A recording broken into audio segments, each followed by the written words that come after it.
Salut à toutes, salut à tous. Bienvenue sur le groupe pour ce 22e El Clasico. Oui, Je le répétais chaque semaine, mais déjà 22e. Comme tu le disais il y a pas longtemps, Axel, ça fait 5 mois. 5 mois que tous les lundis on est là. bientôt Cette 6 mois. fois, cette fois on a ramené un invité avec nous, Imad, Blaugrana Atlas. Comment tu Grande marque en plus. Salut Sacha, salut Axel, merci de m'avoir invité, c'est cool, ça fait vraiment plaisir de venir parler, qui plus est du Barça et du Real Madrid, les grands de Liga.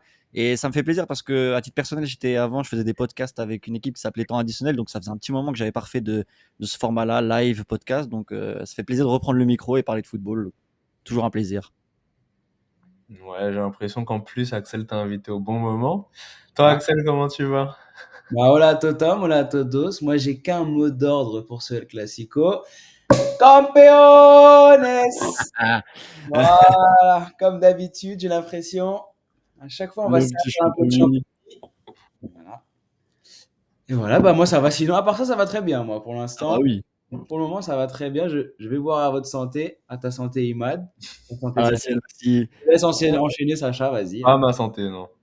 J'ai pas l'impression qu'on soit tous heureux dans ce live, mais Bon, on va passer au programme, hein, du coup. Comme d'habitude, on parlera d'abord des matchs de Liga.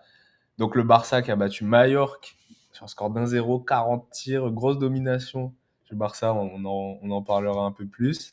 Retafe, Milan, 22e, let's go, bienvenue Imad. merci Hein, Milan, merci. bon match, ça. Retafe s'est incliné face au Real sur sa pelouse au Coliseum. Un match un peu piège, mais bon, ça va. Je pense que le Real a pas trop galéré non plus. Ensuite, le Classico, on en parlera. C'était samedi soir. Le Barça a battu 3-2 le Real Madrid. De quoi péter le champion pour Axel. Et enfin, on refera une preview de la Ligue des Champions, un avant-match, parce que le Barça va affronter l'Inter après-demain déjà, mercredi soir. J'ai très hâte. On va passer au premier match. Bon, Emad a un petit bug, il va revenir. Mais donc, le premier match de ce El Clasico numéro 22, la première review, Barça-Mallorca. Alors, Axel, je te vois Oui. titulaire sur l'aile gauche. Voici. Mon chouchou était titulaire, effectivement, Ansu Fati.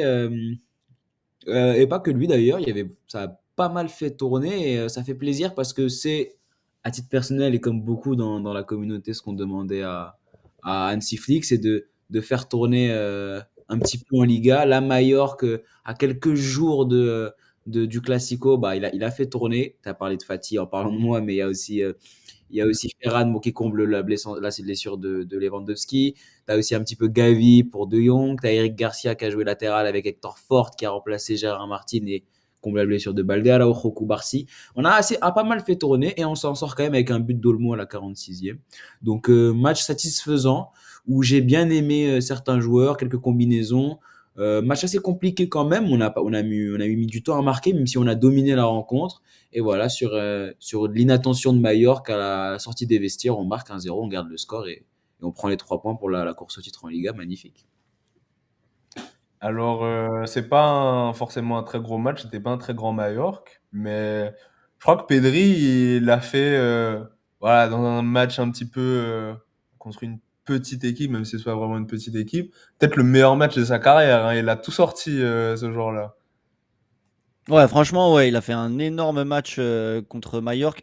Moi, j'avais bien aimé aussi son match contre l'Atlético où le Barça perd 2-1 en tout début de Ouais, saison. je suis d'accord. Mais celui contre Mallorca, ouais, c'était vraiment une masterclass. Il a été époustouflant. Il a montré. C'est marrant, j'ai vu des influenceurs, notamment ceux qui connaissent TikTok, Charo Life, qui disaient, mais c'est pas une référence dans le milieu du football, mais c'est quelqu'un qui disait que c'était la première fois qu'il voyait un match de Pedri. Il regardait pas trop les Oui, matchs du Barça. Et il est tombé sur le bon match.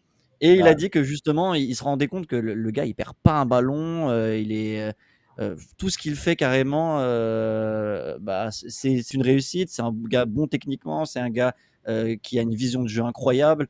Ouais, le match de Pedri contre Mallorca, c'était vraiment exceptionnel. Et vraiment, en tant que supporter du Barça qui regarde chaque match, euh, t'as l'impression qu'il fait ça vraiment. C'est même pas une impression, c'est il fait ça à chaque match. C'est vraiment l'homme de l'ombre. Et sans m'étaler trop sur ce sujet-là, mais quand on parle de Ballon d'Or, on parle souvent de Rafinha, Yamal, parce qu'on met en avant les attaquants. Mais Pedri, c'est un candidat vraiment très très sérieux pour moi, parce que si tu récompenses un Rodri l'année dernière, un Pedri cette année, pour moi, qui est le meilleur joueur du Barça cette saison, peut vraiment être dans cette discussion-là. Totalement. Et en fait, déjà, je suis déjà un petit peu dans la performance des joueurs, mais là, quand même, Fati, Forte, on en parlait. Alors, vous me dites, hein, moi, je crois que je comprends rien au football, parce que Fati, j'ai trouvé intéressant Bien dans sûr. ses appels un petit peu, ce qu'il faisait. Bon, Mhm. devant le but, il a raté une petite occasion et c'était pas toujours juste, mais j'ai trouvé intéressant. Mais Forte, j'ai pas aimé. Alors que j'ai vu beaucoup de gens dire avant le Classico, oui, faut que Forte soit devant Martin, je veux plus voir Martin. Moi, j'ai pas trouvé qu'il avait fait un bon match, loin de là. Bah, le cas Hector Fort, en plus, je voulais parler de l'aile gauche là, donc tu fais la bonne transition. Le cas Hector Fort, c'est vrai qu'au début de match, c'était un peu poussif. Parce que tu m'en avais parlé en plus, il me semble, et j'étais d'accord avec toi. Mais j'ai trouvé que dans le match, il s'est un peu plus libéré avant sa sortie et tout. Je l'ai senti quand même plus libéré. Il prenait la profondeur sur le côté.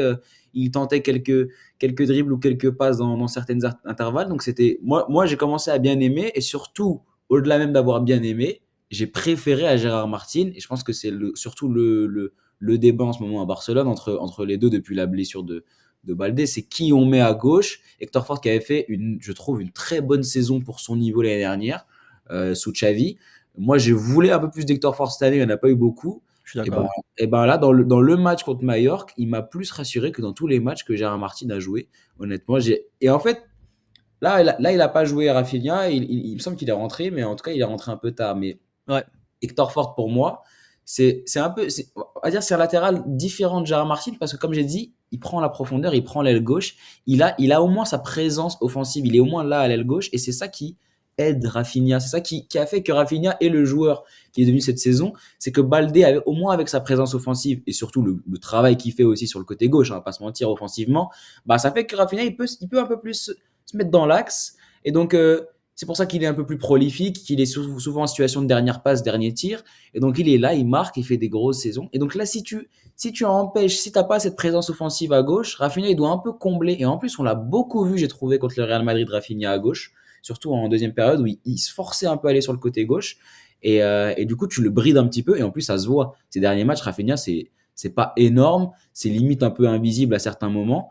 Et pour moi, c'est pour ça. Et donc, Hector Fort, je préfère à Gérard Martin pour cette raison. Parce qu'il a au moins le culot d'aller tenter d'aller sur le côté gauche, le flanc gauche, pardon. J'ajoute une petite chose sur Hector Fort et Martin, ce que tu as dit, et c'est très juste tactiquement, que Hector Fort c'est quelqu'un de beaucoup plus offensif, et que en fait dans l'animation du Barça, le côté gauche, on a besoin d'un latéral offensif pour justement permettre à Rafinha de coulisser après. Baldé le fait super bien.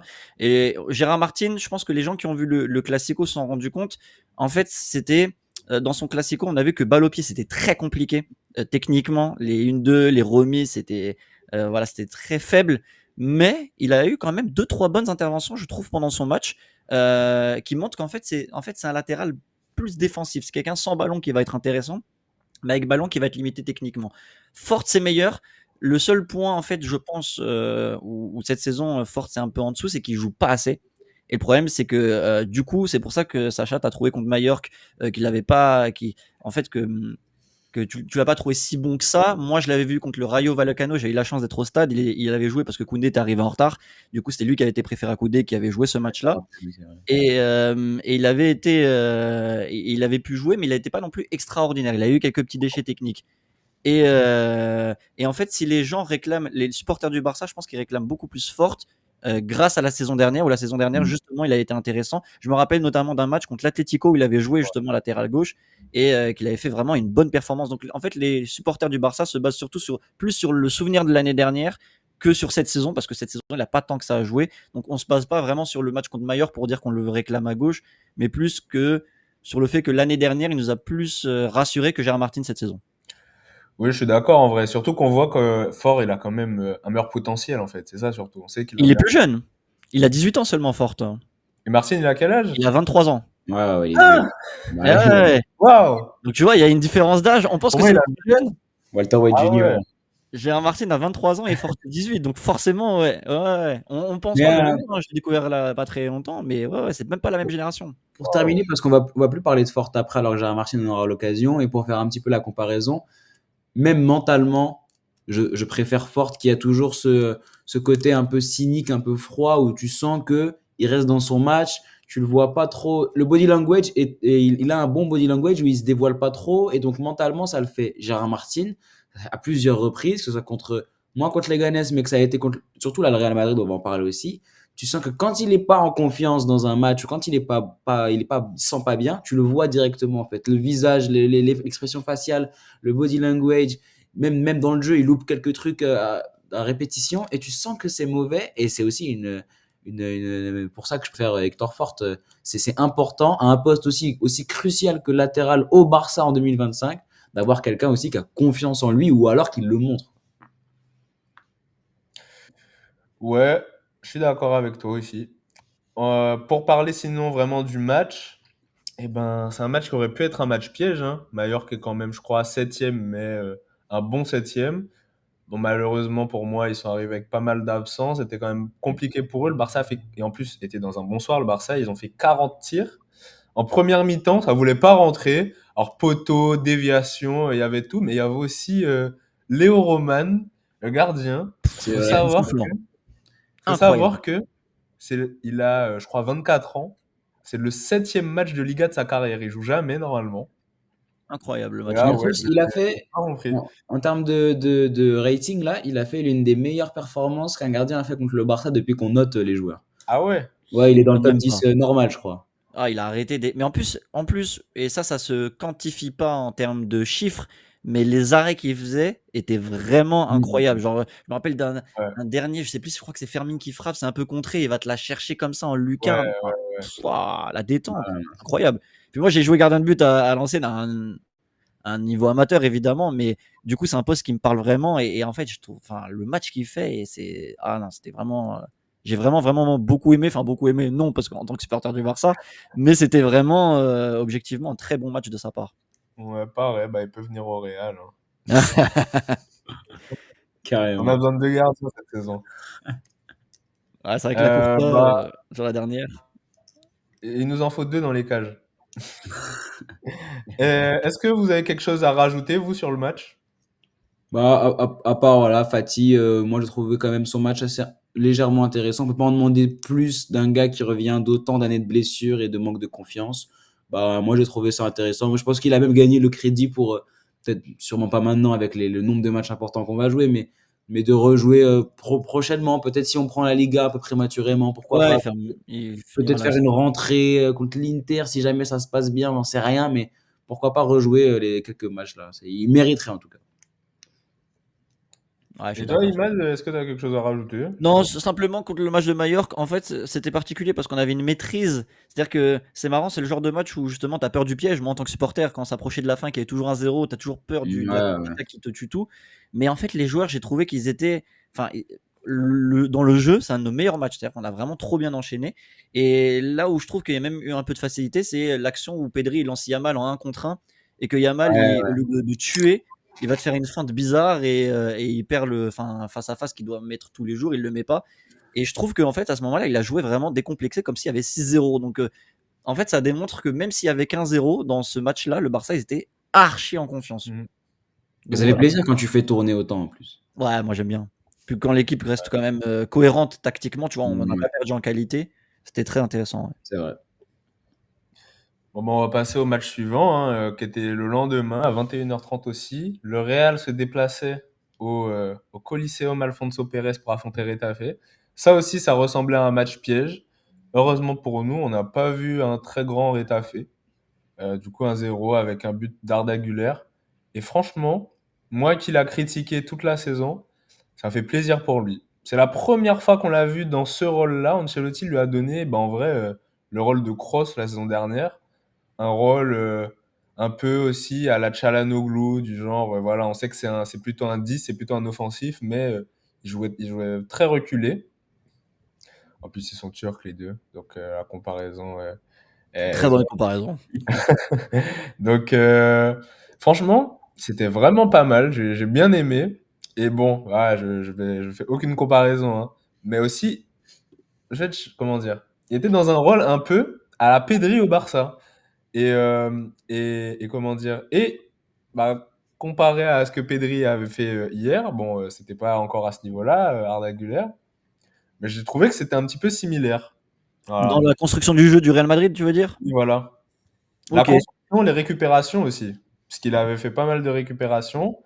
Et voilà, on n'en a pas parlé, mais ça aussi, c'est impressionnant avec Pedri. Ouais. Bah, de toute façon, Arda Güler, faut pas être trop dans le poncif, mais c'est quand même un joueur, on connaît ses qualités, on sait qu'il est bon, là, il n'y a pas de doute là-dessus. Après, moi, j'ai toujours estimé que c'était une question de conditions. Il a jamais, selon moi, été dans les meilleures conditions Au Real pour Madrid, clairement. prouver. Effectivement. Là, il a réussi sur un match un peu spécial parce que tu joues quand même Getafe dans un match important où tu fais tourner avant la finale de la Copa. Il a réussi à s'illustrer. Donc, ça veut dire en quelque sorte que quand même, si tu le mets dans les meilleures conditions possibles, il y a aucun doute qui va être à son meilleur niveau. D'ailleurs, on va en parler après pour le Classico, mais moi j'ai trouvé qu'il a fait une très bonne rentrée.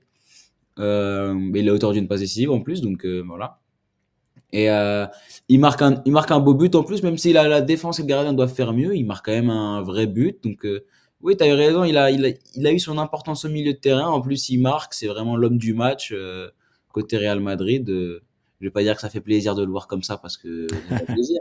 Mais c'est vrai que si on était madrilène, ça devrait faire bien plaisir. Il a un peu un flow de joueur fort, là, je trouve, sur la photo. Qu'est-ce qu'il raconte? Sinon, il y a un autre joueur, bon, je parle que des joueurs là, hein, que j'ai vraiment bien aimé dans ce match. Je sais pas si en tant que supporter du Barça, ça vous a sauté aux yeux, mais Asensio, je l'ai trouvé particulièrement à l'aise. Et moi, t'étais pas d'accord avec moi, Axel. Moi, j'ai tweeté sur le fait que, en fait, je pense vraiment qu'il a été particulièrement à l'aise cette fois parce que le Real jouait haut. Et je crois qu'en fait, c'est un défenseur qui est fait pour jouer haut, dans le sens où lui, défendre dans la surface, contrer des frappes, récupérer des centres, c'est pas vraiment son truc. Je le trouve pas spécialement top là-dedans, mais lui, je le trouve très fort pour, euh, comment dire, intercepter des ballons, des passes sur des contre-attaques, tout ça, et puis voilà, et aussi rattraper des joueurs qui partent en contre-attaque. Et là, Finalement, tu le vois dans le système du Barça. bah, en vrai, un peu. Franchement, après, je sais pas s'il serait meilleur que Inigo ou Koubarsi, hein, loin de Ouais. là. Après bon, Inigo, le pauvre, il va pas faire 10 000 ans là-bas, mais bon, mais oui, oui, oui, je vois ce que tu veux dire. Mais j'ai l'impression qu'il est fait pour jouer plutôt Ok. haut. Je sais pas ce que vous en avez pensé. Ouais, c'est une possibilité. C'est vrai que je m'étais jamais fait l'idée sur son profil à Asensio. C'est vrai que ça peut être intéressant pour lui. Il faut ça après ça parle. Je pense que c'est le cas pour beaucoup de joueurs du Real Madrid. En fait, on a du mal à cerner vraiment tactiquement où il pourrait être le meilleur. Tant cette Ouais. saison c'est compliqué tactiquement justement pour le Real Madrid et du coup surtout Asensio qui justement éclot dans cette équipe là. Bah, tu as envie de te dire que avec un bon dispositif tactique, déjà tu te dis qu'en fait cette saison, avec un dispositif tactique moyen, on va pas se mentir, tactiquement cette saison le Real c'est un peu plus compliqué. Tu te dis que ça peut être intéressant à voir avec vraiment un vrai fond de jeu et une vraie cohérence tactique. Donc peut-être que le Real Madrid, les saisons à venir reviendront avec un dispositif plus offensif qui permettra justement à Asensio de défendre plus haut. Et là on pourra vraiment se rendre compte que si vraiment il est ce type de défenseur là, ouais. Espérons. Ouais, ouais, Euh, pour, je sais plus ce qu'on disait exactement quand on en discutait sur Twitter, mais Asensio, là où je le trouve vraiment fort, c'est déjà à quel point il est complet. Pour un défenseur qui sort de nulle part, entre guillemets, c'est à quel point il est complet. Et moi, ce qui me fascine le plus, c'est à quel point il arrive à combler les lacunes défensives des autres défenseurs autour de lui, parce que dans la défense à 4, c'est le seul qui tient un peu la baraque, c'est le seul avec un peu de niveau, que ce soit les trois qu'il y a là, mais quand c'est Ferland Mendy, quand c'est Rudiger, c'est la même chose. C'est le seul qui arrive à combler les lacunes défensives de la défense, et enfin, lacunes défensives tout court, pardon. Et moi, ça me fascine un peu. Alors, il y a toujours ces problèmes extrasportifs qui font que, mais si on parle que du joueur sportivement, non, il est vraiment très très bon. Et tu sais, tu disais, il a un peu ce rôle, pourquoi pas barcelonais, mais Moi, je le vois pas vraiment comme un Koubarsi ou un Inigo, déjà parce que j'estime qu'il est loin d'avoir le même niveau de relance et Non. Ouais, ça aussi, c'est un aspect qu'il faut prendre en compte. Ouais. ouais, Donc, j'estime il est loin d'avoir ce niveau-là quand on parle de relance et même juste de l'intelligence technique pour ce qui est de faire des passes, casser des lignes, etc. Moi, je le verrais plus comme un Araujo, hein. mais Personnellement, justement, Araujo, c'est l'inverse de ce que disait Sacha. Araujo, pour le coup, c'est vraiment un joueur de surface. moi, je le vois plus. Non, mais c'est vrai que en fait, c'est vrai qu'il a ce côté où il joue haut parce qu'il aime bien faire les courses en retrait. On va en parler je voulais le dire pour le Classico, mais du coup, ça marche aussi maintenant. Moi, je sais que quand il y a des adversaires l'adversaire attaque et qu'il y a une histoire de c'est l'ailier qui a le ballon et qui veut la donner. C'est un peu comme Rafinha, il le fait souvent, où il envoie le ballon avec un petit effet devant le défenseur pour l'attaquant. Quand c'est Ouais. Asensio qui défend, je sais pertinemment que la passe va jamais passer et qu'il sera toujours là. Il arrive toujours à contrer ce ballon-là, à Ouais. empêcher Il ce a une bonne type lecture. d'attaque-là. Et en fait, ouais, il a une bonne lecture. Et en fait, c'est le côté où redescend super vite, il est rapide, dur sur l'homme. Moi, ça me fait plus penser à l'Euro. Alors oui, il a ce côté où il est sur il joue très haut, il aime ça, mais il revient bien comme un Araujo, je trouve. Je le mettrais plus comme un Araujo, moi, qu'un Koubarsi ou Inigo. Bah pour moi c'est vraiment Inigo, hein. C'est Inigo en plus Ouais. rapide. Après, est-ce que il a la capacité de relance d'Inigo? Bon, on va pas se dire à la base, Inigo, voilà, cette saison, c'est incroyable avec des coups de Barcy. Mais à la base, Inigo, c'est pas non plus une référence en Non, c'est vrai qu'il relance, a, tu il a vois. éclos à ce top niveau cette saison, hein. Franchement, c'est une Ouais, très grosse. il a toujours été bon, parce qu'en Il a plus, déjà, toujours, bien Ah sûr. oui, mais Asensio un défenseur espagnol, alors déjà, c'est limite dans les gènes, mais oui, c'est vrai que ce niveau-là, c'est exceptionnel. bah, Asensio est bon à la relance aussi, mais là, dans ce système-là aussi, c'est pas spécialement ce qu'on lui demande. Mais tu vois, il y a des exemples. Bah, déjà, il relance normal, mais il t'a fait 2 passes D cette saison de fou pour Bellingham et Bien pour sûr. Mbappé contre City. Ah, j'arrive tout de suite, les gars. Hop. Mais ce système-là, c'est d'envoyer des longs ballons vers l'avant, quand même. Le Real, ça a toujours été ça, et on ne voit pas tant faire ça.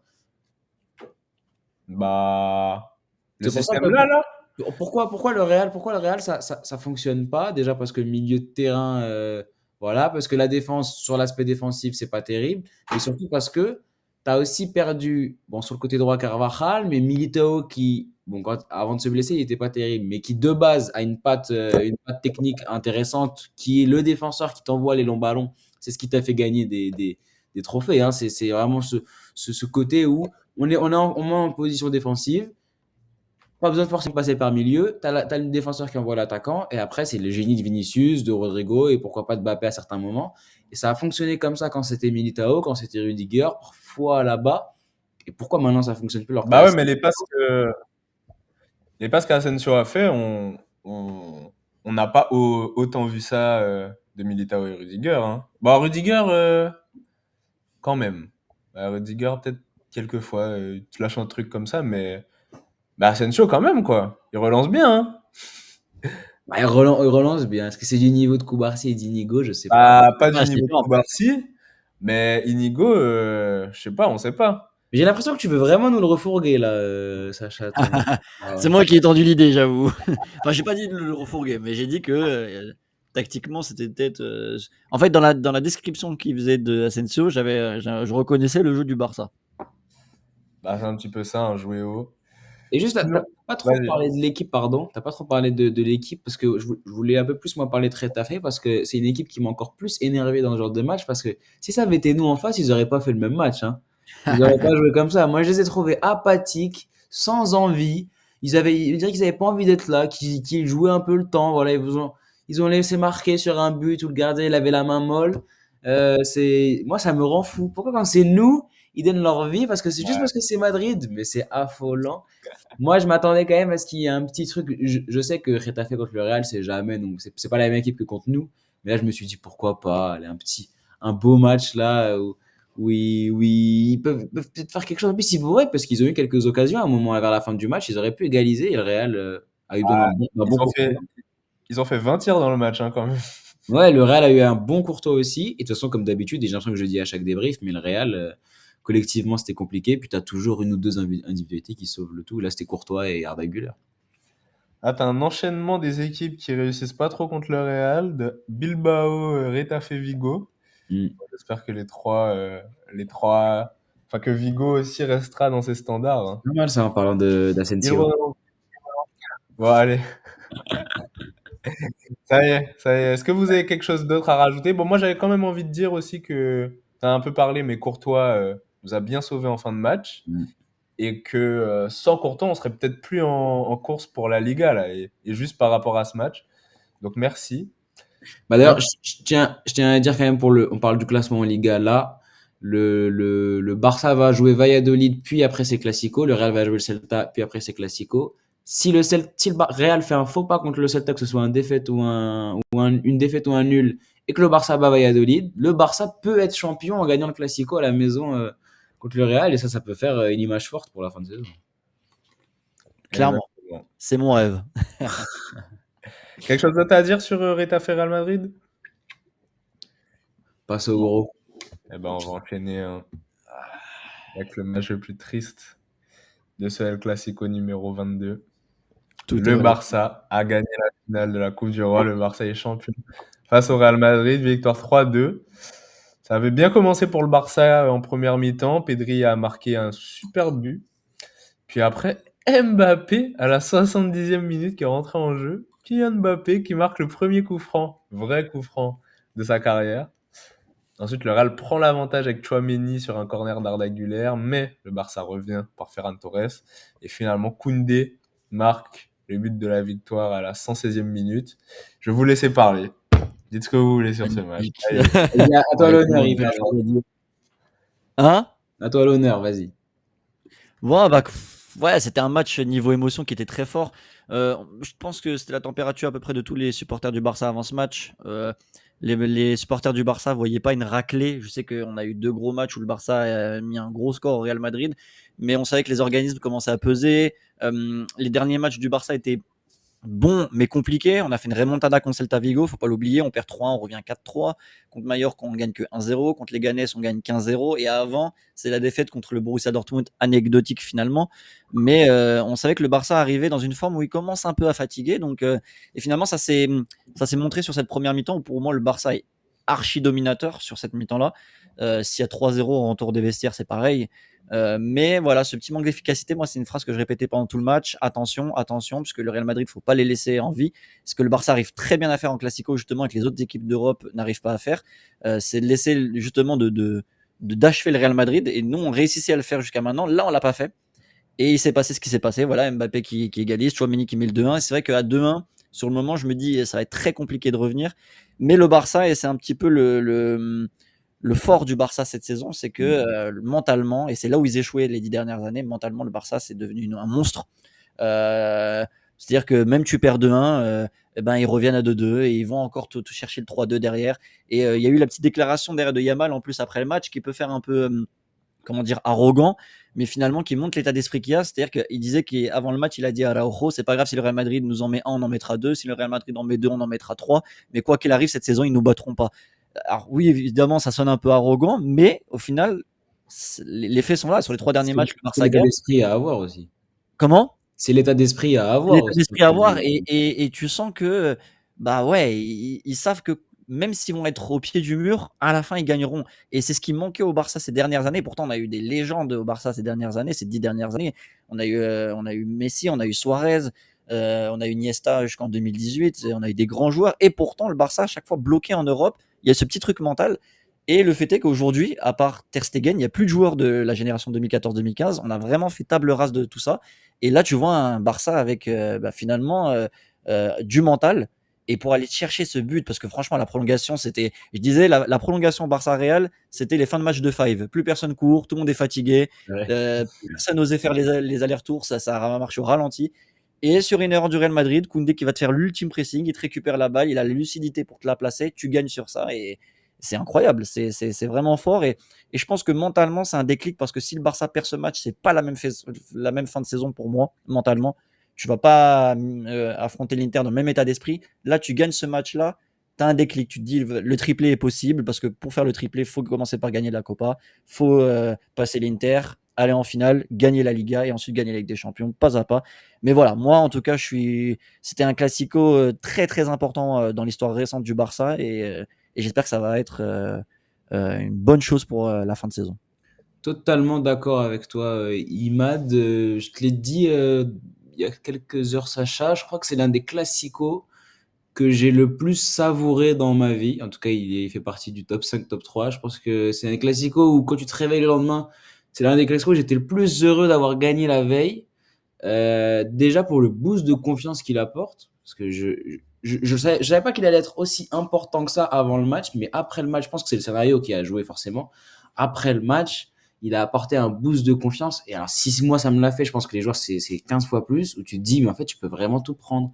T'as pris la Copa, c'est la porte d'entrée. Là, c'est bon. Donc le Real C'est un peu, ça t'officialise un peu le fait que tu peux tout prendre. Pas, tu vas peut-être pas le faire, mais tu peux le faire. C'est officiel. Tu en as pris un sur les trois. Et donc, ça fait grandement plaisir. Ensuite, pourquoi c'est l'un des classicos que j'ai le plus savouré? Pour des raisons que j'imagine on sera obligé d'un peu parler, donc on va en parler. Mais avec ce qui s'est passé arbitralement, quand tu arrives à sortir d'un match comme ça, je crois que c'est du jamais vu, littéralement, d'une équipe qui sort d'un match où elle a été aussi mal arbitrée que ça et qu'elle sort vainqueur.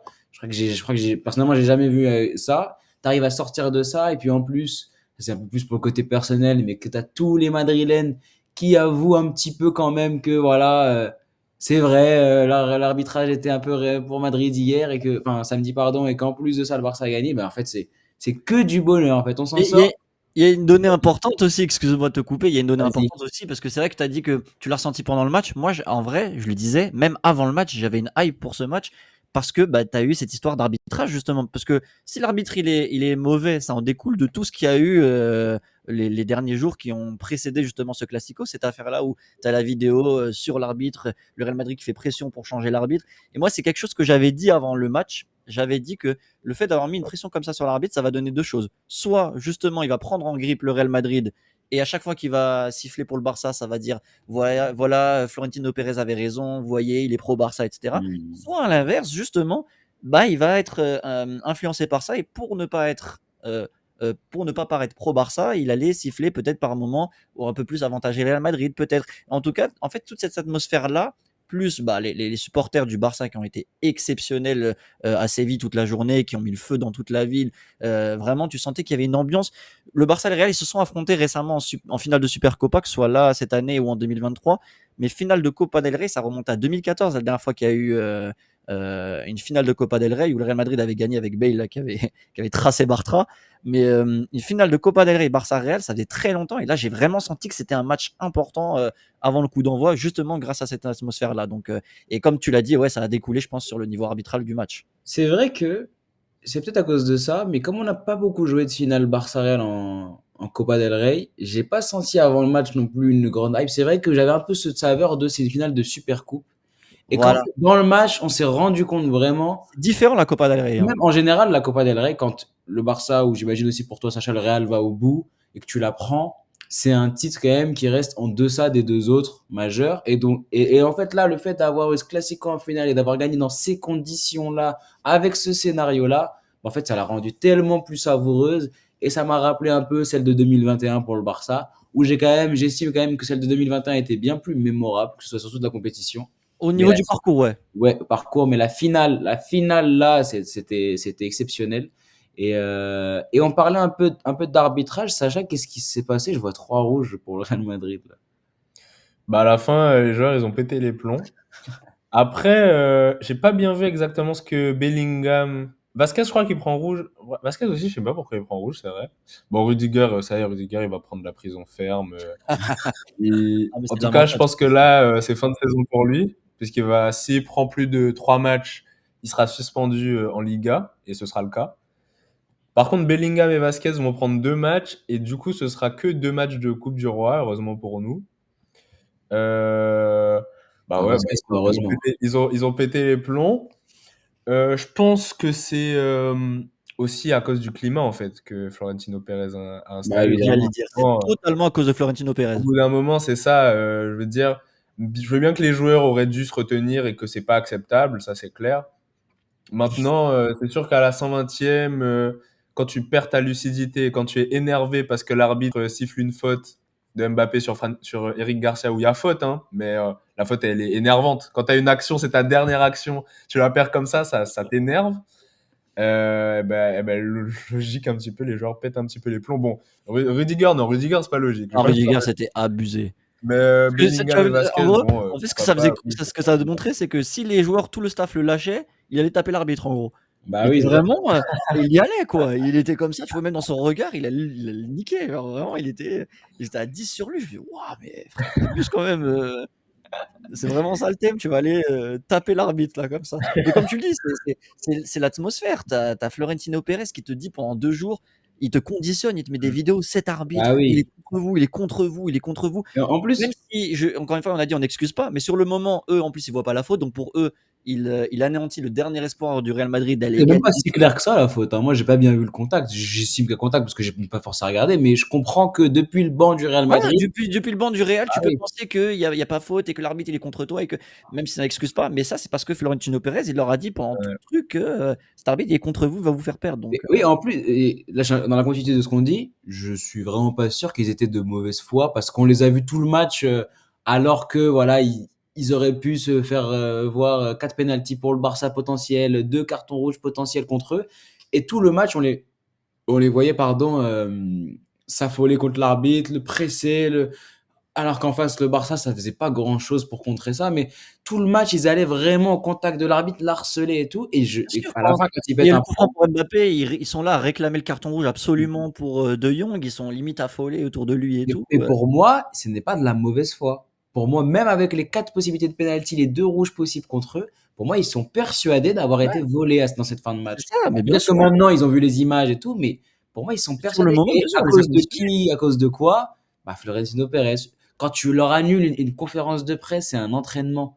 Mais quand tu leur annules ça, C'est qu'on clairement voyait des sur les fautes. réseaux sociaux que le Real pouvait potentiellement boycotter la finale à cause de l'arbitre en lui-même, mais les joueurs, ils se disent que c'est le diable, le gars, qu'en fait, il est Bien sûr. totalement contre eux. Et donc, les joueurs, ils sont arrivés avec l'état d'esprit que On a une bah, excuse tout, d'entrée. tout le monde est contre eux.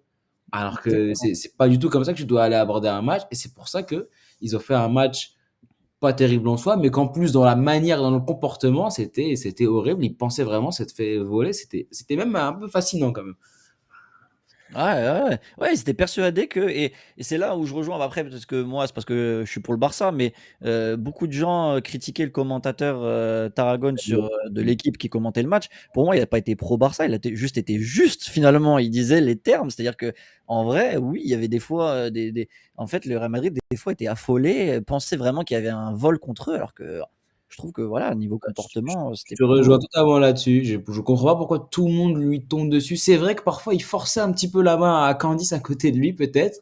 Mais en à un fait, moment, il a crié sur les buts du Real Madrid, il était à on fond, quoi. demande depuis des années aux commentateurs, c'est d'être un peu cru, d'être un peu eux-mêmes et de dire vraiment ce qu'ils pensent au lieu de toujours être du côté de l'arbitre. Bah voilà, lui, il a littéralement dit ce qui se passait dans le match, que même les Madrilènes eux-mêmes, la majorité, disaient la même chose de l'équipe et du match.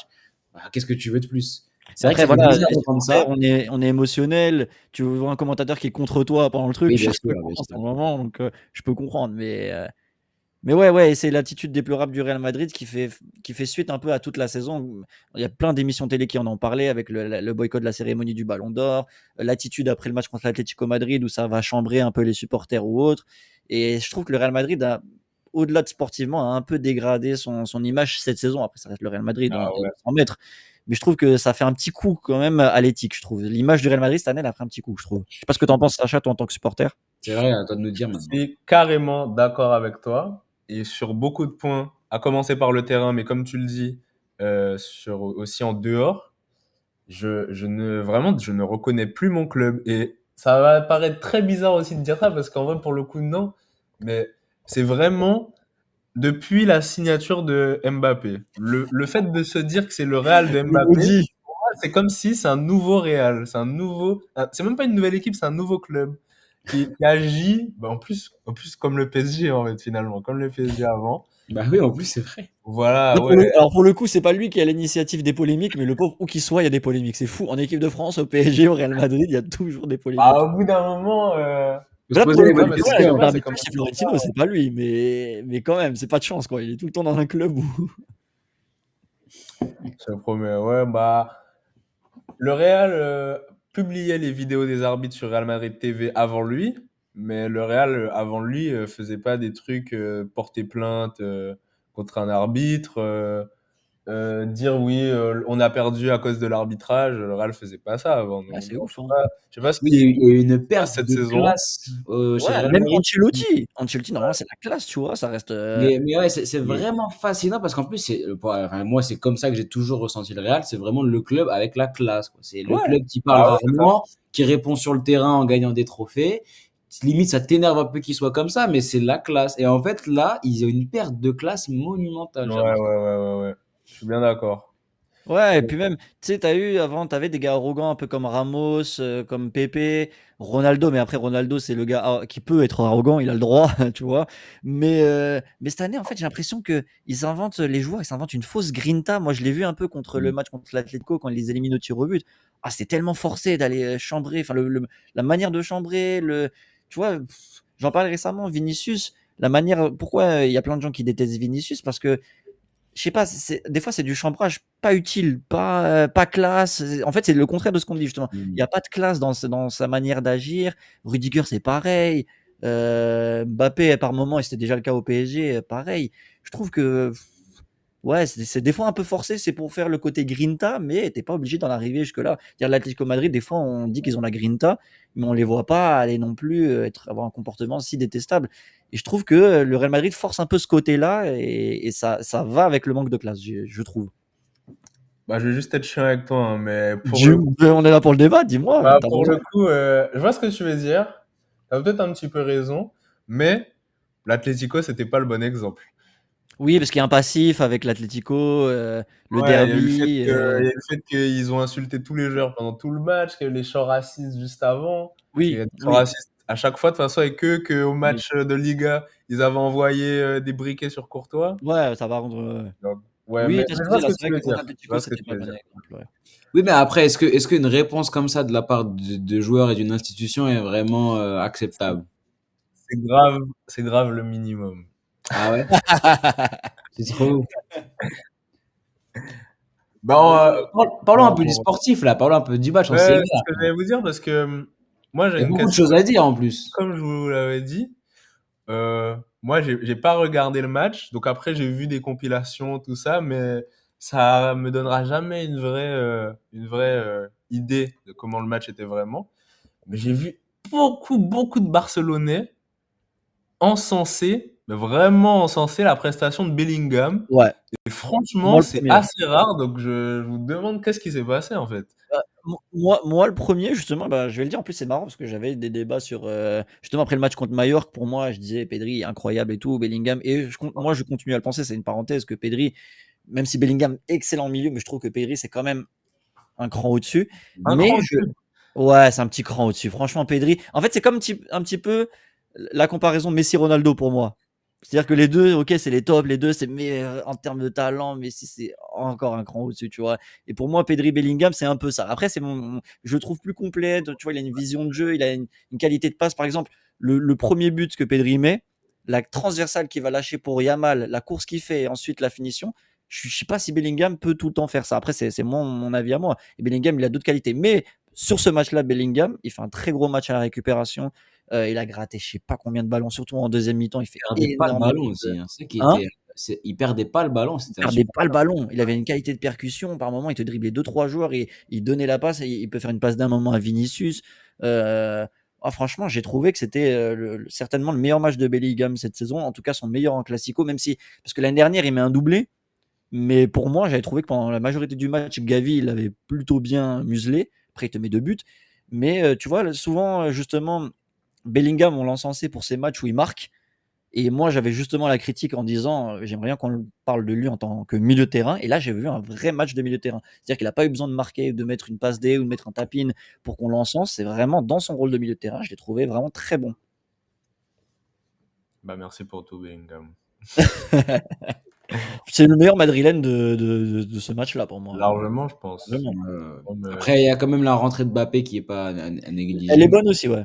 Ouais, il a fait une bonne entrée. Mais je trouve Bellingham encore plus impactant. Tu vois, Mbappé en prolongation, on l'a un peu moins vu, même si on a essayé de le lancer. Mais après, il peut pas tout faire non plus, tu vois, si tu le trouves Mais pas. c'est vrai qu'il y a eu le match de Ferland Mendy aussi. Ah ouais, ah, franchement, les 8 minutes qu'il a fait, c'était du jamais vu, hein.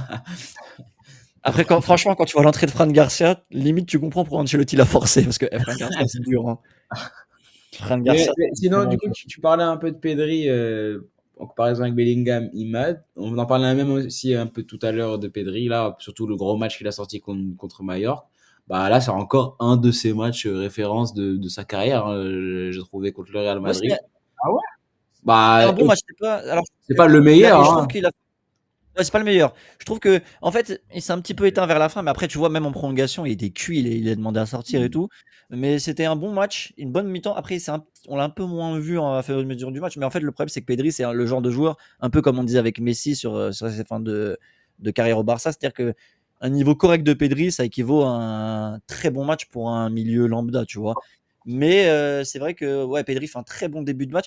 Et je le disais aussi sur Twitter, j'avais vu à un moment, un compte du Real Madrid a montré les occasions du Real Madrid qui l'ont fait regretter sur ce match-là et sur lesquelles le Real Madrid aurait pu l'emporter. Il y a une occasion pour moi, à un moment, il y a 2-1 pour le Real. Vinicius, il part en contre, un contre 1 avec Pedri. Je me dis, c'est fini, il va le prendre de vitesse et il y aura 3-1 et l'affaire est pliée. Et il te fait une double récupération, mais pour moi, on le voyait moins. Et à ce moment-là, il te fait la double récupération pour moi qui change le match parce que derrière, tu égalises juste 2 minutes après. Et c'est là où c'est là qu'il y a la force de Pedri, c'est-à-dire que même si tu vas moins le voir pendant le match, il y a un moment, une action qui va faire que ça te change le match. Mais après, sur cette confrontation, c'est vrai que je vais donner un peu plus de crédit à Bellingham qui a vraiment été très bon, je trouve, sur ce match-là. Sur ce match-là. Ça arrive pas souvent, hein. Mais T'inquiète, en c'est plus, pour il la- sort un bombasso de nulle part, Pedri, Ah, incroyable, le but. très fort, très, très Et fort. à souligner aussi, tant qu'on est dans les trucs individuels, moi j'aimerais souligner aussi le match de Koubarsi, incroyable. Exactement, Parce j'en que avais le allé premier venir. but, le but de Pedri existe, c'est grâce au tacle incroyable de Koubarsi. Parce que Ouais, Bellingham, il a une anticipation dans ce match-là. Bah après, c'est un peu du Cubarsí, mais là, c'était vraiment un niveau exceptionnel. Il anticipait n'importe quelle c'était le passe. top niveau de Ça a Koubarsi. Ouais. sauvé je ne sais combien d'actions pour le Real Madrid. C'était exceptionnel. Dernier rempart et il te sauve. Oh, Inigo Martinez aussi qui s'est loupé 2 fois, mais ouais, c'est pas vraiment de sa faute sur les actions. non, Là, il t'a refait encore un gros match et même il a dépanné. Il a fait latéral gauche. l'intérim un peu latéral gauche et ça a fait le taf sur la fin de match. Voilà, c'est ce qu'on demandait. Apparemment, c'est peut-être une indication pour l'Inter. Il y en a qui disent Ouais, que j'ai vu peut-être ça. Inigo, à voir. À voir. Et la rentrée, puis sur le reste défensif, la rentrée d'Araujo, top. Ouais, rien à dire. Comme Hein, on propre. l'a dit plusieurs fois sur El Clasico, Sacha, Araujo, c'est un joueur qui se confirme, peut-être malheureusement pour lui, mais de plus en plus en tant que super sub, dans des matchs, dans des gros matchs comme ça, où il faut que tu gardes Ouais, un quand faut score fermer. contre des équipes quand il faut fermer. Et en plus, c'est une équipe comme le Real Madrid qui connaît bien, où il a bien joué contre elle à plusieurs reprises. Donc, moi, ça m'a pas choqué. Et même si je veux même élargir, défensivement, tous les joueurs ont été au top. Si on parle que de l'aspect défensif, Koundé, il a fait un excellent match sans parler de son but. Avant le but, je Gérard disais que Martin, c'était un des hommes du match. Gérard Martin, si on parle que de l'aspect défensif, tu en as parlé tout à l'heure, bah c'était carré, c'était clair, il n'y avait pas besoin de faire plus. Il y a quelques récupérations, il se battait bien. C'est vrai qu'avec le ballon, c'était beaucoup plus compliqué, mais à part ça, c'était top. Donc on a fait un énorme match défensivement, même si on se prend 2 buts, on défend mal. Bah, c'est Koundé qui défend mal sur le corner. Et Chesney, le tu fais que 2-3 petits arrêts quand même pas mal. À un moment, il y a une Chesney, double c'est parade vrai. sur Vinicius. J'hésite à faire un petit match, voilà. C'est ce qu'il faut faire. Il y a une double parade sur Vini, exactement. Voilà. Et mais sinon, voilà, ceux qui étaient un petit peu en deçà, je trouve Rafinha, De Jong, mais Rafinha et son rendez-vous raté. Et Olmo, je mettrais aussi. oui, au moins c'est dur parce qu'il s'est tellement fait charcuter qu'en fait on n'a pas vraiment pu le voir Oui, aussi. correctement. Aussi. Mais, Je sais pas ce qu'il y a d'autre mais contre Olmo, c'est surtout mais Rafinha, De Jong. Mais après, c'est pas alarmant toujours pour non, Rafinha c'est pas ni leur pour mot. De Jong. Parce que Rafinha, il a la circonstance atténuante qu'on a dit tout à l'heure, c'est que quand tu as Gérard Martin avec toi sur le côté gauche, bah, c'est plus dur à gérer évidemment. Après, c'est vrai que Rafinha aussi, il a deux frappes que normalement il les met au fond, mais il les Ouais, prend. c'est vrai. Bah, après, c'est pas Après, si simple quand Mm. même. C'est non, vraiment. ouais, c'est pas un face à face non plus. Oui, Et oui, puis oui. Rafinha, ça reste quand même l'homme des grands rendez-vous cette saison. C'est le premier grand rendez-vous pour moi qui rate. Ouais, Donc c'est vrai. franchement, et puis regarde, quand il le rate, qui est là derrière pour faire le taf? Il y a mal. Il y a mal pour moi, il fait un Bah, c'est ça, bon match. j'ai envie de dire, Imad, moi, je disais que, parce que pour moi, toi, tu parlais de Pedri, pour moi, Rafinha, c'est le meilleur joueur du Barça cette saison, mais pour moi, c'est même le meilleur joueur du monde, au vu de ce qu'il fait dans les gros matchs. Et moi, Rafinha? je disais, ouais, et moi, je Rafinha, ouais. disais, oui, oui, oui, Rafinha. Et Non, non, c'est pour être sûr. je disais comment dire, je disais que si contre le Bayern, contre le Real, contre Dortmund, contre Benfica, t'as pas Rafinha qui te fait 2 buts, une passe D à chaque fois en 20 minutes, bah tes matchs ils sont différents. Bien sûr. Non, mais Bah après, en fait, quand même la preuve que là, même sans ça, bon t'as plus galéré, mais t'as quand même gagné. après, Rafinha, ça reste le joueur le plus clutch. C'est vrai. Moi, je peux pas parler mal de Rafinha cette saison. Il y a pas Rafinha, c'est pas pareil la saison. C'est clair et net. Mais c'est vrai que Pedri, on va dire que c'est le joueur le plus constant. Tu vois, il y a Rafinha, il y aura des petits Oui, matchs où on va un je peu moins le comprends, hein. voir. Pedri, c'est dans le jeu, c'est juste le match contre le Borussia, le match retour. Pedri, il est laissé au repos, on prend une vague, mais tu sens qu'il n'y a pas Pedri. Même Pedri, il a pris en leadership. Je trouve que c'était le gars petit timide avant et tout. Là, tu le vois sur le match contre l'Atlético, il y a une image forte où il fait comme ça. C'est vrai que Et tu fais Ouais, la non, mais remontada c'est derrière. hein. que ça aussi en revoyant des highlights de lui, notamment avec Messi là. Il a vraiment pris, on dirait qu'il a vraiment 27 ans quoi. C'est T'as vu? incroyable la Mais c'est fou parce qu'il a maturité percé à qu'il a. 18-16 ans. Mais vraiment le leader technique alors que quand il est arrivé au Barça, nous on était là pour le voir. C'est vraiment le minot du milieu de terrain et je me suis dit c'est vrai que j'ai même pas ressenti la transition où il est vraiment passé du Même petit moi. crack au milieu au boss qu'il est aujourd'hui. Je vais te Et dire, la transition où elle s'est faite, à mon avis, et même pour quasiment tous nos joueurs, c'est l'Euro. L'Euro, je pense qu'il a fait du bien. Regarde, Yamal, c'est plus le même joueur depuis l'Euro. Il avait déjà ouais. son petit potentiel, mais il a Est-ce que explosé c'est après pas l'Euro. plutôt Hansi Flick parce qu'il y a des joueurs qui n'ont pas Après, nécessairement joué évidemment, l'Euro. Bah, évidemment, il y a aussi Hansi Flick, ah ouais? évidemment. Mais je Mais pense que moi je l'Euro, au trouve niveau confiance pour les joueurs espagnols, ça a apporté quelque chose. Parce que Yamal, il a une confiance en lui depuis Ah. l'Euro, c'est C'est vrai effectivement. qu'Olmo aussi en plus, donc c'est. Olmo, pareil. Mm. bah, il y a eu 2 transitions en vrai parce que là tu disais, que c'est le boss de votre milieu de terrain. Moi je trouve que c'est le meilleur, milieu de terrain, que vous avez depuis, l'arrivée de Xavi, hein. Ouais. Maintenant oui, le niveau qu'il a pris là, c'est aussi vraiment sous le système d'Hansi Flick. Ouais, ouais, ouais, non, mais même, ouais, Pedri, c'est le meilleur milieu qu'on ait eu depuis le départ d'Iniesta, même s'il y a eu De Jong très très bon à un moment. Pedri, c'est le meilleur milieu qu'on ait eu depuis la retraite d'Iniesta. C'est un phénomène. Et ouais, mais c'est pour ça que c'est particulier. Et j'aime, en fait, je prends pas trop part, même si ça anime tout le monde, les débats du Ballon d'Or, mais j'en parle pas trop pour le moment tant que on n'a pas tout gagné. Parce qu'on peut perdre la Liga et la Ligue des Champions, Oui. et le débat du Ballon d'Or, t'en parles plus, tu Il n'y en vois. a aucun dans le top 5, c'est grave possible Tu encore. vois, c'est donc moi je préfère. En fait, si on aura le luxe de débattre sur qui est le plus le ballon d'entre Yamal, Rafinha, Pedri, c'est-à-dire qu'on a tout gagné. Là, je serais content de débattre. Pour le moment, Ouais. je prends pas trop part à ces débats-là, mais c'est vrai que c'est très compliqué parce que Et Rafinha, il est même, tellement important dans les gros rendez-vous. Pedri, c'est le gars au milieu de terrain qui te fait tout le jeu. Et Yamal, franchement, Yamal de plus en plus, même s'il va marquer moins, même s'il va moins stater, le gars dans tous les gros rendez-vous, il est encore là. L'Atlético, c'est lui qui fait la remontada. Le Benfica, c'est lui qui met le C'est doublé. comme s'il y a un Pedri ailier. Ouais, c'est ça. Mais en fait, il y a beaucoup de gens qui sont pas fans du Barça qui me disent, moi, j'allume ma télé pour Yamal Pedri et je l'allume pas pour Rafinha, par exemple. Tu vois ce que je veux dire? Et Et à Rafinha, Koulibaly, tu un Pedri défenseur aussi, c'est trop. ouais, c'est ça. Mais c'est ça. T'as un prodige par ligne.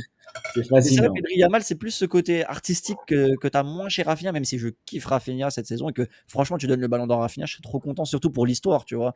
Il arrive, le gars, C'est il est vrai mal que, aimé. Moi, le premier, je le mets. comme dit Jonathan dans le chat, en vrai, si on prend tout, ils peuvent le donner même à Koubarsi, je crois que j'en ai rien à Mais faire. vraiment, vraiment, il le Ils donne peuvent à le qui donner à ils veulent. qui, même à Lewandowski, je m'en fiche, hein. Donnez-moi tout et après Je vais même aller plus loin, même si bon, on va peut-être me dire non, mais je te dis un truc, même si c'est incohérent, ça n'arrivera pas. Mais si le Barça gagne tout et qu'on le donnait genre à un joueur qui n'est pas du Barça, en fait, je préfère encore donner le ballon d'or à un joueur qui n'est pas du Barça et qu'on gagne tout, Oui, plutôt bah, oui, que bah, forcément. Ouais. on donne un ballon d'or à un joueur du Barça et on gagne rien. Tu vois, ça, je m'en fous. Le ballon d'or, en fait, c'est du bonus après tout ça. Du moment qu'un joueur du Barça qui le gagne, peu importe qui après. Mais en Bon, tout cas, c'est déjà un luxe d'en parler maintenant comme ça, hein. Déjà un luxe. En Attention. avril, en mai, techniquement, on en parle déjà comme ça, c'est magnifique. Alors que l'année dernière, on n'avait pas un joueur à mettre dans les 30 déjà. En mai, il n'y avait plus rien, hein. Il n'y a que Yamal En l'année mai, il n'y avait dernière. plus de Mais discussion. et Yamal est rentré grâce à l'Euro en plus, hein. ouais, ouais, sa fin de saison qui est pas mal, mais c'est vrai que ouais, et puis parce que il avait 17 ans, 16 ans et que on avait envie, rien que C'est pour ça. ça, tu aurais pu le mettre dans les 30, mais c'est vrai que c'est l'Euro qui le fait rentrer aussi haut dans le top. Bon, est-ce que vous avez quelque chose d'autre à rajouter sur, le classico qu'on a eu? Ouais, non, pas. Ah si, dernière petite chose sur Ferran Torres quand même, parce que pareil, un des gars qu'on Ouais, je critiquait, suis Meilleur, d'accord, c'est vrai en meilleur plus. buteur de la compétition. meilleur but. Je l'ai dit avant le match, je disais meilleur but de la compétition. Il y a moins qui marque encore aujourd'hui, enfin ce jour-là. Et ouais, ça remplace pas Lewandowski. C'est pas Lewandowski. Tu vois que des fois qu'il a encore Mmh. techniquement des petites difficultés, mais ça reste Ferran Torres, ça reste un. Enfin, il a fait un très bon match pour moi. Et encore une fois, c'est lui qui met le but égalisateur. Il est un peu en train de nous embrouiller pour les discussions du neuf de cet Du été, hein. Ballon d'Or? Ça va, ça va le faire. Mais pour les discussions d'un futur numéro 9, pourquoi pas au mercato de cet été, il est un peu en train de nous embrouiller l'esprit là, hein. Il faudrait quand même acheter un neuf fiable pour moi, quand même. Pas compter que sur Ferran. Mais il montre qu'il est là, quoi. On va le garder quoi. On va le garder. Là, il est plus vendable, comme je disais. Lui, Eric Garcia, je disais, ça dégage là maintenant, hein. Des bons Si dieux de Non, seulement l'ombre. après, Rodrigo pouvait hein? faire comme Ferran. Si seulement Rodrigo pouvait faire comme Ferran. Bon, ça y est, il a déjà fait mieux, je crois. Non, je crois C'est pas. vrai que l'entrée de Fermin, comme dit Valverde, m'a tué. Ouais. L'entrée de Fermin, exceptionnelle. Et l'entrée de Modric, catastrophique, bah, ça fait plaisir. Et l'entrée de Mais, Brahim aussi catastrophique, je crois. mais Qui, l'entrée de Fermin, c'est vrai que c'était Brahim. qui ça? Brahim, Ah, ouais. Brahim, ouais. Ouais. Ça te touche un peu en plus, Imad, il me semble. Hein? Ça te touche un petit peu en plus. Ouais, en tant que Marocain, bah après, moi, ça me va. S'il nous fait gagner, merci Ibrahim. Ça me va très bien. Mais Mais, c'est vrai que l'entrée de Fermin, elle m'a fasciné parce que ce que j'ai toujours trouvé de mauvais, on va dire, chez Fermin, c'est qu'il lui manque un peu une aisance technique. Toujours un avec boulot. ballon de pied, je l'ai jamais trouvé vraiment excellent et très très loin d'Olmo par exemple. Alors parfois il te sort des actions. C'était contre Leganés là quand il te fait son rush saut dans la surface et qu'il a besoin de marquer. Mais Ouais. parfois il a ce truc, mais en général il a pas ça. Et là, il tenait le ballon, il arrivait à dribbler, il avait une aisance technique et j'ai jamais vu ça chez Fermin. Donc j'étais très très Ouais. content, hein. Il a fait une vraie rentrée.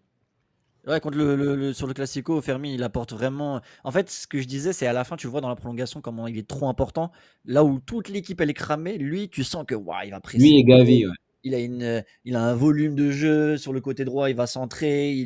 Ouais, non, il a vraiment Gavi du aussi, ouais. progrès. Ça fait tellement plaisir d'avoir des joueurs qui ont une grinta comme ça, qui se tuent jusqu'à la Ah fin. ouais. Et c'est le genre de joueur, tu vois, contre l'Inter, s'il est remplaçant et qu'il rentre, il va vraiment faire du bien. Je pense il peut te changer le match contre l'Inter Milan si tu le fais rentrer à une demi-heure de la fin, qui ramène sa fougue, son envie. C'est lui, encore une fois, je le répète, hein, mais encore une fois, la différence du Barça par rapport aux autres saisons, c'est que moi, je vois le match contre le Borussia, la remontada qui s'amorce pour Dortmund. Quelle est la différence avec Anfield et Rome? C'est qu'on met ce but. À Anfield et Rome, par le passé, tu mets ce but, tu te qualifies. Même si tu coules, tu te qualifies. À Dortmund, il y a eu ce but. Et qui c'est qui l'amène? C'est Fermin. Et tu vois, même comme la grinta qu'il a quand il célèbre et tout, c'est comme si on menait 5-0. Et en fait, ce but-là, il change tout. Et c'est ce but-là qu'on aurait aimé mettre Et ça fait Ah, tellement à Liverpool. plaisir d'avoir des amoureux du club qui s'arrachent pour comme ça. je pense Magnifique. pas vraiment que Gavi, ce soit Fermin qui amène le but contre Dortmund. c'est Je quand même crois lui que qui a Lui qui centre. l'initiative Non, du mais je centre. crois que c'est les puissances d'au-dessus, là. Je crois que c'est plutôt ça. Alors, on les a pas trop Je eu crois hein, que ces c'est ça. dernières années, nous, les puissances dessus. Ça va, toi. Oui, mais là, C'est vous l'avez bien Madrilène eu, qui dit là. ça en plus. Non, mais Là, vous l'avez bien eu. n'importe On a quoi. Le Real, échangé. vous l'avez bien eu aussi, hein. C'est On a Madrilène qui échangé, dit c'est ça ça, le mais truc. laisse-nous kiffer des On a puissances de grave un échangé, je suis peu. dégoûté. Mais tant mieux, parce que nous, justement, c'est le contraire. Moi, il y a des matchs où je me disais, mais c'est fou, il n'y a pas une petite réussite qui peut venir vers nous. Tu vois, genre, le Real, tu as toujours un Ulrich, un Mendy qui va faire une erreur, le gardien qui va te faire une erreur de sortie de nulle part. Il est tout le temps bien. Bah, après, aussi, à mettre au crédit du pressing du Real Madrid qui est très bon. Mais tu as toujours une petite boulette, un truc comme ça qui te remet dans le match et derrière, et tu te dis, mais putain, c'est pas possible. Nous, ça nous arrive jamais. Et là, enfin, bah, Fermin qui provoque ce CSC de Ben Sebaini. Et bah ça, tu l'avais pas à Liverpool ou à Rome, et ça change tout pour moi mentalement, tu vois. Et en parlant de jeux sataniques, justement, en parlant de saison satanique, justement, le Barça va affronter l'Inter après-demain. J'ai changé de sujet sur vous, hein. Très bien, ça me va très bien. L'Inter, Vous attendez un peu l'Inter trop. va venir sans Dumfries, sans Marcus Thuram, sans Pavard, je crois, et Mkhitaryan, par contre, lui, est de retour. L'Inter, qui depuis sa qualification, depuis le moment où on sait que l'Inter va affronter le Barça, a enchaîné défaite, défaite, défaite. Marqué. L'Inter qui était en route pour le triplé comme le Barça, a perdu la Coupe d'Italie, là peut-être la Serie A parce que ça va être compliqué pour eux, et là va peut-être perdre aussi la Ligue des Champions. Alors comment est-ce que vous voyez arriver cette demi-finale de Ligue des Champions? C'est super dur de donner une analyse concrète d'une demi de Champions déjà de base, mais une demi de Champions où c'est le Barça qui joue avec un niveau tel encore plus, mais alors en plus contre l'Inter, c'est très très compliqué. Je la sens un petit peu comme on la sentait, on va dire, contre Benfica en huitième, c'est-à-dire un match un peu compliqué à l'aller où c'est un peu serré, limite tu peux perdre, et au retour, c'est un peu plus simple pour le Barça, même si le retour est à Milan. Le Barça cette saison, l'extérieur ne leur fait pas peur et au contraire, ils sont limite meilleurs à l'extérieur. Donc moi, j'ai pas trop peur de ce facteur-là, même si on sait jamais. Mais évidemment, tous mes respects à l'Inter qui sont arrivés jusque-là et qui méritent d'être là et qui méritent même de prendre le trophée. Hein, on verra bien, Il reste que des bonnes équipes là, de toute façon, à ce stade-là. c'est sûr. Et Moi, ouais, dis-moi, vas-y, Axel. Vas-y. non, j'allais terminer en plus, donc parfait. Mais voilà, ouais, c'est un match quand même assez serré. C'est vrai que les récents résultats rassurent. Après, l'Inter, c'est le type d'équipe qui peuvent hop, faire le match de leur vie juste après, c'est là. Et puis, justement, moi, je me dis, le fait qu'ils aient perdu 3 matchs de suite, bah, il n'y aura pas de quatrième, en fait. Tu vois, il y a un peu ce facteur-là bizarre, mental. Donc, ça fait un peu peur. Moi, ce que je disais, on en parlait avec des supporters du Barça à un moment, bon, avant l'enchaînement des 3 défaites, on disait que l'Inter, c'est un peu l'Atlético Madrid qui choque pas, tu vois? C'est-à-dire que c'est une très bonne base solide, défensivement et qui offensivement peut te faire mal sur, voilà, Lautaro, lancé, il t'en met 1 ou 2, et après tu es dégoûté, tu vois? Et l'Atlético, jusqu'aux 2 derniers matchs, qu'on a eu contre eux, c'était compliqué de jouer contre eux justement, on avait beaucoup de mal, c'est l'équipe qui nous a posé le plus de problèmes. Donc ce match-là, je l'appréhendais un petit peu. Après, c'est vrai que les récents matchs de l'Inter, bon, m'ont rassuré un peu plus. Moi, je pense un petit peu l'inverse. Même si tu as raison, hein, à l'extérieur, on est quand même meilleur cette saison, mais je pense que si on met 2-0 à l'aller, si on arrive à gagner par 2 buts d'écart, pour moi, la qualif, elle peut se faire même si tu gagnes pas forcément à Milan. Mais va falloir gérer vraiment ce match-là, ce match aller, parce que pour moi, si tu vas à Milan sans avoir gagné à Barcelone, ça peut être très compliqué là-bas avec les supporters qui vont pousser. Euh, Parce que voilà, même Dortmund, tu as vu, même avec une avance de 4 buts, Dortmund, après, c'était évidemment, l'avance était vraiment beaucoup plus forte et le Barça aurait joué différemment si elle était plus basse. Mais le déplacement à Milan, il fait un peu peur et pour moi, il faut quand même qu'on prenne de l'avance à l'aller. Je trouve que l'absence de Lewandowski peut faire un peu chiante parce que pour moi, face à des Acerbi et Bastoni, un gars comme Lewandowski, bien robuste, bien grand comme ça, bah pour moi, c'est le neuf qui peut te bouger cette défense-là. Et son absence, ça peut faire mal quand même au Barça. Le Donc, Baldé aussi. hein, Il n'y aura pas Baldé non plus, c'est il y sûr. aura pas Baldé non plus, ouais, en plus. Donc ça, c'est un peu plus chiant. Donc, à voir aussi comment les organismes vont être. Même si je disais que c'est vrai que le Barça a joué une prolongation, donc un peu chiant. Mais l'Inter a joué dimanche. Finalement, ils ont eu un jour de moins de repos, entre guillemets. Donc, est-ce que ça peut, niveau fraîcheur, ça peut s'équilibrer aussi? À voir. Mais c'est ça qui me fait peur aussi. C'est comment physiquement le Barça va arriver dans ce match-là. Et pour moi, il va falloir, sur nos temps forts, être vraiment décisif. Parce que voilà, même si l'Inter c'est la meilleure défense de Ligue des Champions, on l'a vu contre le Bayern, ils ont réussi à prendre 2 buts. Donc si une attaque comme le Bayern a réussi à leur mettre 2 buts, pourquoi pas nous aussi? Surtout que tu parlais de la fatigue physique, ce qui est vrai, le Barça va arriver fatigué. Après, j'ai un peu d'espoir de me dire que voilà, cette victoire de Copa va un peu remotiver les C'est troupes. sûr Donc, aussi. donc voilà, ils vont moins sentir un peu la fatigue. Mais ce qu'on oublie de dire souvent, c'est que l'Inter, ils sont carbo de fou malade Aussi, aussi, hein. Ils aussi, sont c'est vrai. détruits. Il y avait, j'ai pas regardé le match contre la Roma, mais des tweets que je voyais à la 30e minute, ils étaient C'est déjà vrai. cuits, ils étaient déjà bouillis, en bouillie.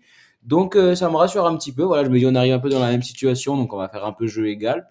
Et ils ont Mais le joué problème, à jouer une c'est qu'ils prolongation. risquent de poser le bus, eux. Et ouais, après tu disais justement défensivement, c'est solide, mais ils ont quand même pris des buts contre le Bayern, ce qui est vrai. Nous, des équipes défensives, on en a joué cette saison, notamment l'Atlético, qui est une excellente défense cette saison. On leur a mis 2 fois 4 buts quand même. C'est vrai.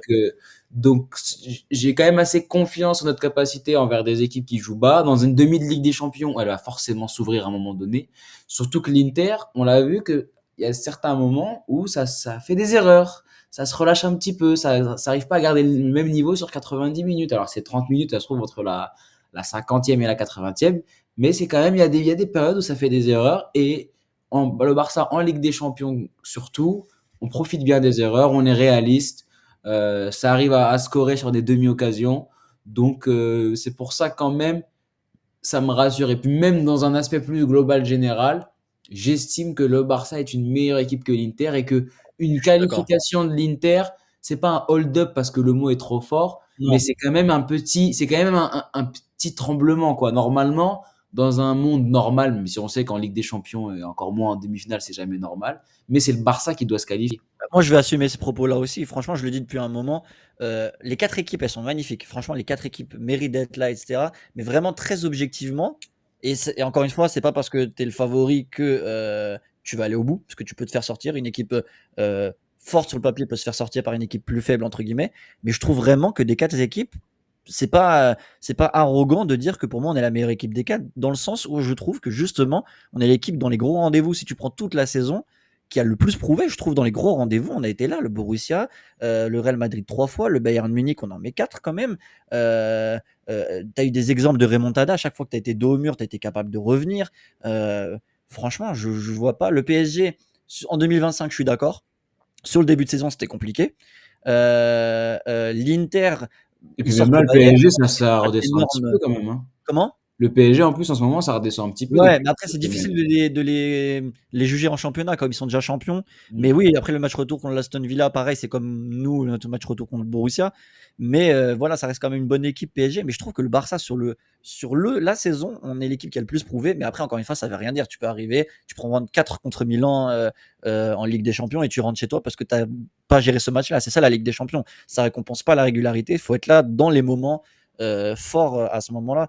Donc, mais je trouve franchement, et c'est très objectivement que je dis ça, je trouve que je pense que le Barça est quand même l'équipe qui a été la plus constante et régulière tout au long de la saison. Mais encore une fois, je le répète, c'est pas ça qui va tout faire. Faudra être là les 2 matchs contre Milan. Et toi, ton Bah petit moi, avis là. ouais, bah moi dans tout ça, j'ai peur qu'on surestime en fait l'Inter. J'ai l'impression quand même que en plus d'être carbo, en plus d'avoir des blessés, j'ai l'impression que cette saison, l'Inter d'Inzaghi est légèrement en dessous de ce que ça avait pu être la saison dernière et Ok, aussi il y a intéressant. 2 ans. Tu disais que c'est l'Atlético qui te choque pas, mais je crois que justement cette saison ils te choquent pas trop mal justement. Ils ont des phases, en plus t'en as un peu parlé Axel, ils ont des phases où ils prennent des buts un peu bizarres. Donc ouais, moi j'ai très peur d'un scénario type Dortmund en fait, où Ah, carrément. ouais, ou en une mi-temps, tu te fais rafaler. Mais En c'est fait, c'est moi un scénario qui est possible d'ailleurs, mais pour moi, il bah, faut que ouais, Barcelone le fasse. C'est même le scénario qu'il c'est faudrait ça qu'il qui me arrive. fait peur. Maintenant, j'ai quand même un peu d'espoir. De toute façon, je peux croire qu'à ça. Bah, bon, après, j'aurai encore la finale, mais bon, bon, si vous pouvez être éliminé en demi, c'est encore mieux pour moi. Je crois aussi, si j'ai bien compris, que Marcus Thuram est vraiment très important dans le système de cette saison. En plus, on sait que le Barça, bon, même si Marcus Thuram, c'est pas exactement ça, mais le Barça a eu du mal cette saison contre ce type d'attaquant. Je pense à Pavlidis, je pense à Guirassy, je pense Sorloth, à Ouais. Borja Iglesias, je pense à Sorloth. Et là, le C'est vrai. fait de l'avoir perdu, c'est très compliqué parce que t'as personne qui le remplace. Taremi, je crois qu'il est pas ouf. Du coup, il met Correa, Inzaghi. Donc ouais, moi franchement, j'appréhende beaucoup cette double confrontation et Mais bon, tant que t'as Lautaro déjà, attention aussi, hein. Lautaro, il est capable de t'en mettre une contre-attaque éclair, nulle paf. part, ouais. Bah, je pense que c'est ce qu'il va faire, hein. Il va forcément mettre un ou deux sur la double confrontation déjà. Ouais, je pense qu'il va marquer aussi Lautaro. Moi, c'est lui qui me fait peur. Mais ça, ouais, ça va être un match très très intéressant. Franchement, j'ai vraiment hâte de voir comment ça va se dérouler. Mais même si je nous estime favoris, encore une fois, la vérité du terrain, c'est ça qui sera C'est vrai, mercredi. on est favori, mais c'est ce que je dis depuis qu'on a vu le tableau qu'on pouvait avoir. Il fallait faire un sans faute Benfica Dortmund quand même. Après, tu sors en demi. Ce serait rageant parce qu'avec ce qu'on propose, on doit faire mieux. Mais si on se repositionne au début de saison, tu sors en demi contre cet Inter-là. Bah voilà, Ouais. c'est dommage, mais c'est pas un échec, c'est pas un. En fait, on est déjà passé au-delà des attentes. Donc à la limite, ce serait pas un échec non plus, quoi. Moi, je suis d'accord avec toi. À partir du moment où on prend la Liga, pour moi, la saison, c'est une réussite. Quoi qu'il va se passer, la saison, c'est une réussite. Après, en tant que supporter, Ah oui, mais c'est sûr. ça fait 10 ans que tu attends Surtout la que Ligue des là, Champions. en plus, on l'a pas dit, mais les U19 du Barça viennent de faire le triplé. Ouais. 4 victoires 4-1 en finale de Youth League. Ça faisait depuis 2018 que le Barça n'avait pas gagné la Youth League quand même. Là, ils la reprennent. Les féminines peuvent faire le triplé aussi. Elles sont encore en lice pour le triplé, les féminines. Et là, le Barça masculin, là, ils sont en lice pour le triplé. Ils viennent de gagner la Copa. Donc, attention. Il peut se Ouais, passer une saison en un peu fait, historique, là. c'est tellement, en fait, tu as tellement une atmosphère de c'est la saison où, pas, ou C'est jamais, parce grave qu'on ça. avec Si, un si, championnat. si. C'est vraiment là, c'est vraiment l'atmosphère où c'est la la wonderful season et après ça va se calmer un peu sur les prochaines années. Genre, il y a J'espère pas, vraiment putain, ce serait triste, franchement, avec le bah, vivier. j'espère pas, mais ça sent ça quand même. Hein, Mais surtout dans quand tous on les voit la cas, deuxième en fait, saison non, de Flick avec le Bayern. en fait, t'as surtout une atmosphère où tout brille pour nous, tout va dans notre sens. Ouais, c'est ça. Justement, ces trucs-là de remontada avant qu'on n'arrivait pas trop à faire, là, combien de fois on a renversé des tendances, t'as l'impression que limite les planètes sont alignées pour nous et faut y aller. En fait, ça serait trop dommage. Je serais fier, quoi qu'il arrive à la fin de saison, mais quand même, putain, t'as pas la Ligue des Champions à la fin. Même si, attention, je minimise pas, parce que t'en as plein de gens sur Twitter, depuis les huitièmes, ils voient le Barça champion d'Europe. La Ligue des Champions, c'est dur. Bah C'est oui. très dur à gagner. C'est pour ça que là-dessus, le Real Madrid, voilà, chapeau là-dessus. Parce que quand même, il faut aller les gagner. Mais donc, c'est une compétition très compliquée à gagner. Donc, pour moi, quand je voyais même le tableau final, les gens disaient le Barça déjà en finale. Voilà, on a quand même eu du mal contre Benfica. On a été réduit à 10. Si tu perds le match aller, c'est pas le même match. Donc, jamais un parcours est facile en Ligue des Champions. Maintenant, il faut passer l'Inter et après, il faut gagner cette finale si on y accède. Mais effectivement, ouais, tu as cette atmosphère de même tu sens l'osmose, les joueurs contents. C'est un peu comme la France à la Coupe du Monde 2018. Tu avais un truc où dès le début, tu sentais que ouais, cette année, faut aller au bout, quoi. Eh bah, merci beaucoup en tout cas. J'ai adoré parler avec toi, Imad, et avec toi. Ah bah moi aussi, c'était un kiff, Ça franchement. va, j'ai eu peur. Je crois que c'est que Imad. Ah bah non, bah, mais Imad, c'est pas tous les lundis, toi. J'ai trop l'habitude là. Bah, je pense qu'on va bientôt couper. Franchement, c'était cool. C'est Ouais, c'est passé, très cool. Merci pour l'invitation. c'est Avec passé trop plaisir. vite, hein, c'est passé trop vite. On était censé couper à 21h, Ouais, on a débordé pardon. 10 minutes. On a beaucoup parlé. Bah, Ouais, du mais coup, c'est bah, intéressant. je vous souhaite une bonne soirée déjà à vous, Axel et Imad. Merci Bonne soirée encore. à toi. Merci d'avoir Merci. présenté. Et je vous souhaite une bonne soirée à vous, nos 6 viewers. Et à la semaine prochaine pour le El Clasico 23. 23. Et ciao tout le monde.